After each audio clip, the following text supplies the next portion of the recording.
अगले 10 साल में आपकी जीत इतनी गारंटेड, इतनी चमकदार, आंखों को मैंने कहा ऐसे नहीं होगा, आप शैतान को ब्लाइंड कर देंगे अपनी ब्लेसिंग से, यीशु मसीह के नाम में। आमीन हो चाचा, ये बरकत आपकी चर्च। Hallelujah, hallelujah. मैंने आपको बताया कि हमें लड़ना होगा। आप इसके बारे में वचन सुन रहे हैं पिछले संडे सुबह पार्ट 1 पार्ट 2। अब आप सुबह सुना, आज सुना, तो जो दूसरा रूल है फाइट करने का वो ये है, जब आप लड़ेंगे तो पूरे दिल से लड़ेंगे। लिख लो, अपने पड़ोसी को बोलो, अगर पेन कॉपी नहीं लेके आए आज, बोलो जब तुम लड़ोगे तो पूरे दिल के साथ, पूरी ताकत के साथ लड़ोगे। आधे दिल के साथ नहीं, हाफ हार्टेड नहीं, कंप्लीट लड़ोगे। आमीन। जब मालूम हो कि रिंग में जो दूसरा मास्टर, दूसरा जो फाइटर है वो बहुत तगड़ा है।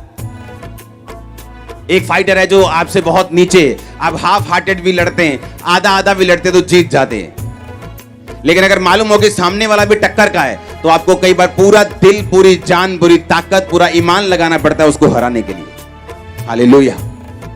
तो वही परमेश्वर चाहता है। बाइबल कहती है जब एस्तर को मालूम हुआ कि सारी जाति नष्ट हो जाएगी तो मोर्दके ने कहा एस्तर जा और राजा के सामने जाके अपने यहूदी जाति को बचा। उसने पता क्या किया? उसने कहा मैं जा नहीं सकती, मैं 30 दिन से राजा के पास बुलाई नहीं गई हूं। मैं जो कोई राजा के पास जाए, राजा ऐसे राजदंड बढ़ा के जिसकी इशारा करता है वही राजा के पास जाता है। दूसरा अगर अपनी मर्जी जाने की कोशिश करे तो उसको सिपाही रास्ते में मार देते हैं, राजा का हुक्म है। उसने कहा मैं नहीं जा सकती। उसने कहा, मुर्दके ने जगाया, उसने कहा तुझे फुल हार्ट के साथ लड़ना होगा। एक होता है नहीं नहीं ये जेन्युइन है, मेरे घर में बहुत दुख है, मैं चर्च नहीं जा सकता। नहीं ये जेन्युइन है, देखो मेरा बच्चा बीमार है, मैं प्रार्थना नहीं कर सकता। देखो ये जेन्युइन है, ये तो मंदबुद्धि है, मुझे सारा दिन इसका ध्यान रखना है, मैं तो प्रेयर नहीं कर सकती। आपके बहाने जेन्युइन हो सकते हैं, असली हो सकते हैं, लेकिन अगर आपको फतेह पानी है, आपको फुल हार्ट के साथ लड़ना होगा और जीतना होगा। आप मेरी बात समझ रहे कि नहीं? वो लड़ाई हाफ हार्टेड नहीं चलेगी।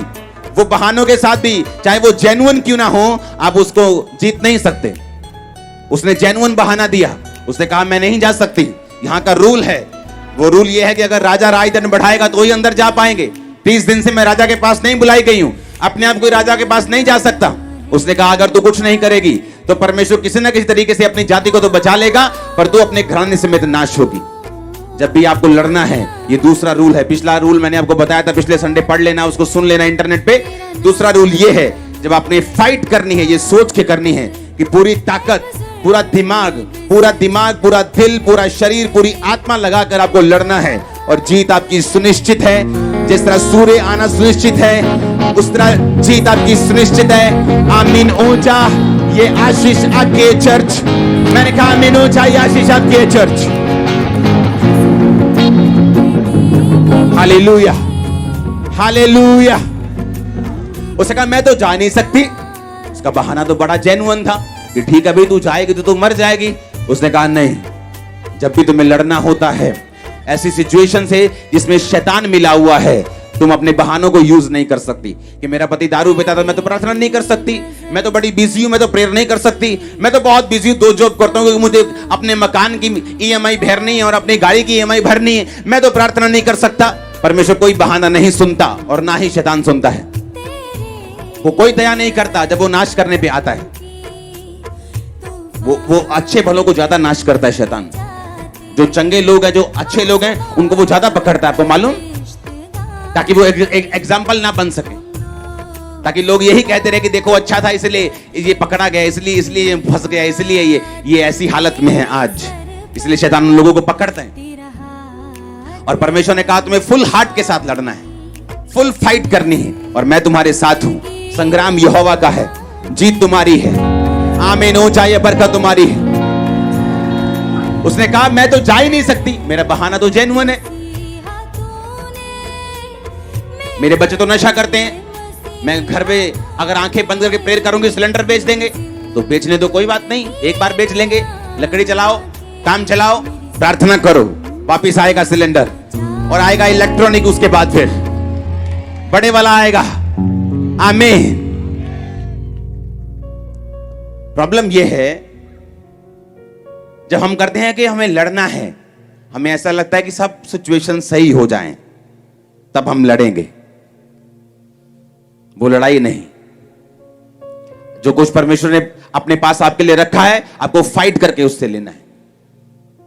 वो फाइट अपने सर्कमस्टेंसेस से, वो शैतान से और परमेश्वर से भी। Hallelujah, hallelujah. तो हाफ हार्टेड होके आप नहीं जीत सकते। आपको सारे बहानों को साइड पे रखना है, सारे जेन्युइन बहानों को भी साइड पे रखना है, और आपको मालूम होगा कि वचन सच्चा है। आमीन, वो रियल है। हमारी फीलिंग्स बदल सकती हैं,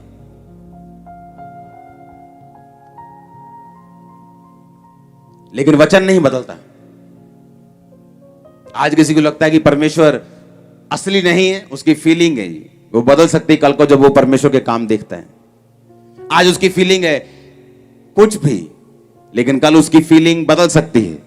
लेकिन वचन कभी नहीं चेंज होता, वो एक सा है, वो ताया हुआ है, वो सिद्ध हो चुका है, वो एक सा है। परमेश्वर भला है तो है, सिचुएशन क्या है कोई मायने नहीं करता। वो चंगा करने वाला है तो है, बीमारी है ये मायने नहीं रखती। वो चेंज हो सकती है, लेकिन परमेश्वर चेंज नहीं हो सकता। आमीन। हमें अपना ध्यान अगले 10 साल उसके वर्ड के ऊपर मनन करते हुए, सिर्फ बाइबल पढ़ते वक्त बाइबल नहीं पढ़नी, बाइबल पढ़ते वक्त उसको पढ़ना है, और जब चलना है तो उसको याद रखना है, जब अपने काम पे जाना है उसको वचनों को याद रखना है।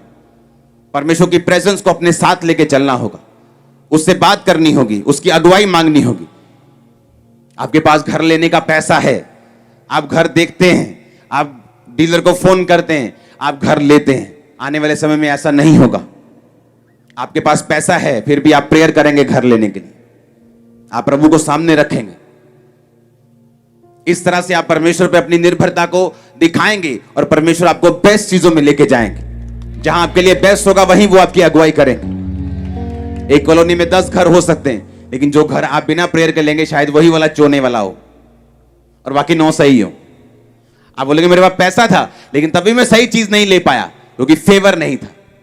जब फेवर आप पे आएगा, आप उस कॉलोनी का बेस्ट घर लेंगे, जिसका रेट सबसे अधिक बढ़ेगा फ्यूचर में, आप वो लेंगे। जो सबसे बेस्ट बना होगा आप वो लेंगे। इसे फेवर कहते हैं। इसलिए मैंने कहा परमेश्वर को अगले सालों में आज से आप फ्रंट पे रख के चलेंगे।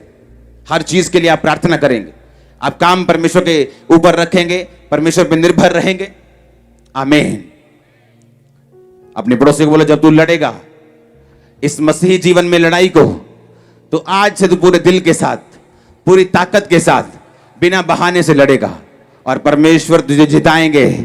आमीन। ऊंचा इस प्रोफेटिक वर्ड के बाद तो ये आशीष आपकी है। यहोशू की पुस्तक, उसका 2 बाब, उसकी 2 आयत से लेके 21 आयत, ये आपके घर की असाइनमेंट है जो आप पढ़ेंगे। इसमें जिक्र है, मैं 2 आयत को पढ़ूंगा। तब किसी ने यरीहो के राजा से कहा, आज की रात का एक इजरायली हमारे देश का भेद लेने के लिए यहां आए हैं। आमीन। किसने भेजा उनको? यहोशू ने। क्या भेद लेने के लिए? उस देश का भेद लेने के लिए जिसको वो जीतना चाहते थे, भेजा। बाइबल कहती है वो राहाब नामक एक औरत के घर में गए, और राजा को किसी ने बताया कि वो राहाब नामक एक वेश्या के घर में है, वहां छुप गए। तो राजा ने भेजा अपने बंदों को, जाओ ढूंढो उसको। पढ़ेंगे उस 3 आयत को, 4 आयत को। तब स्त्री ने दोनों पुरुषों को छिपा दिया और इस प्रकार कहा कि मेरे पास कई पुरुष आए तो थे, परंतु मैं नहीं जानती वो कहां के थे। जब अंधेरा हुआ, फाटक बंद होने लगा, तब वो निकल गए, मुझे मालूम नहीं वो कहां गए। तुम फुर्ती करके उनका पीछा करो तो पकड़ोगे। उसने उनको घर की छत पर चढ़कर सनई की लकड़ियों के नीचे छुपा दिया था, जो उसने छत पर सजा कर रखी थी। वे पुरुष यरदन के मार्ग ले उसकी खोज में घाट तक चले गए, और ज्यों ही उनके खोजने वाले फाटक से निकले, त्यों ही फाटक बंद किया गया। वे लौटने ना पाए थे कि स्त्री ने छत पर, वो लेटने ना पाए थे कि स्त्री छत पर उनके पास जाकर उन पुरुषों से कहने लगी, मुझे तो निश्चय है कि यहोवा ने तुम लोगों को यह देश दिया है। तुम्हारा भय लोगों के मन में समाया है, और इस देश के सब निवासी तुम्हारे कारण घबरा रहे हैं, क्योंकि हमने सुना है कि यहोवा ने तुम्हारे मिस्र से निकलने के समय तुम्हारे सामने लाल समुद्र का जल सुखा दिया और तुम लोगों ने सिहोन और ओग नामक यर्दन पार रहने वाले अमोरियों के दोनों राजाओं का सत्यानाश कर डाला है। यह सुनते ही हमारा मन पिघल गया और तुम्हारे कारण किसी के जी में जी न रहा। हालेलुया। अब वो औरत उनसे बात कर रही कि हमने सुना है तुम्हारे परमेश्वर के बारे में कि जब तुम आ रहे थे तो मूसा के सामने से परमेश्वर ने समुद्र को दो भाग कर दिया, और जब हमने सुना तो हमारे जी में जी नहीं रहा, और वही परमेश्वर ने हमारा देश भी तुम्हें देने का वायदा किया है, क्योंकि उसने राजा के बंदों से उनको बचा लिया और छत पर छुपा दिया। और जब राजा के बंदे चले गए तो उन्होंने कहा कि जाओ अब तुम ऐसा करना। उस रहाब ने कहा कि जब तुम उस देश को लेने के लिए आओ तो मुझे और मेरे घराने को मारना मत। उन दोनों बंदों ने कहा तू अपने घर के बाहर लाल रंग की एक डोरी बांध के रखना, जो उस घर के अंदर होगा हम उसको छुएंगे भी नहीं, लेकिन जो बाहर होगा वो मर जाएगा। अगर तू हमारी बात किसी पे जाहिर ना करे, राजा के बंदों को हमारा पता ना दे, तो हम तुझके तेरे साथ अच्छा व्यवहार करेंगे। और बाइबल कहती है वो चले गए। उसने कहा कि अभी वापस जाओगे तो पहाड़ पे 3 दिन छुपना, बाहर मत निकलना। जब वो लोग वापस चले जाएं तो 3 दिन के बाद पहाड़ से नीचे उतर के अपने घर चले जाना। बाइबल कहती है जब वो वापस आए यरीहो देश को उसको लेने के लिए, जब परमेश्वर ने उस देश को उनके हाथों में कर दिया, रहाब, उसके माता और पिता और सारा घराना बचाया गया।